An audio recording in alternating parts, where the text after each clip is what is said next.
नाज़रीन, ड्रामा से तेरे जाने के बाद के आने वाली एपिसोड में आप देखेंगे कि साले बेगम कहेगी सजल से कि तुम क्या समझी थी कि तुम इतनी आसानी से मेरे बेटे को ले उड़ोगी। ऐसा कभी भी नहीं हो सकता, क्योंकि इतना अरसा मैंने उसे पाल पोस के बड़ा किया और अपने जवानी के वो दिन दिए उसको जो कि मैं बिल्कुल भी आज़ादी से घूम फिर सकती थी, लेकिन मैंने उसकी तरबियत में लगाए। इसका तुम ये अंजाम दोगी मुझे कि तुम मेरे ही बेटे को मेरे ही नज़रों के सामने से ले उड़ोगी, तो ऐसा कभी नहीं होने वाला था। मैंने इसलिए तुम लोगों को रोकने के लिए ये सब कुछ साजिश रची थी। अब जाओ, जाके कर लो जो तुमने करना है।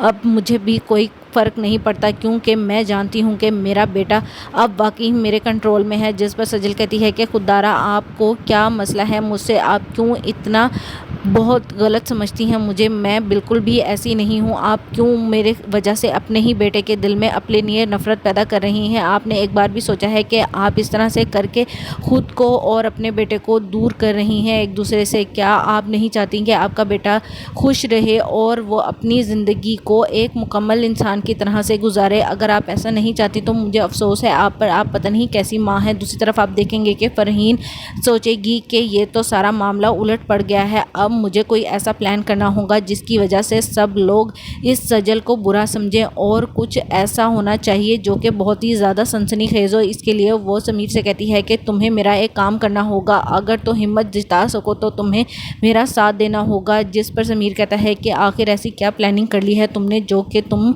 हिम्मत की बात कर रही हो? तुम्हें मुझे पहले ही ऐसी बातों के बारे में बता देना चाहिए, ये ना हो कि कहीं तुम मुझे फंसा के रख दो। जिस पर फरहीन कहती है कि बस मेरे साथ देने के बारे में हामी भरो, और एक अदाकार होते हुए तुम इस तरह के छोटे मोटे मामलात को हैंडल करने के बजाय अब ये ड्रामे करके दिखाओगे कि तुम बड़े बड़ी गेमों से डरने लग गए हो। मुझे तो अफसोस होता है तुम्हें अपना जीवन साथी सिलेक्ट करते हो।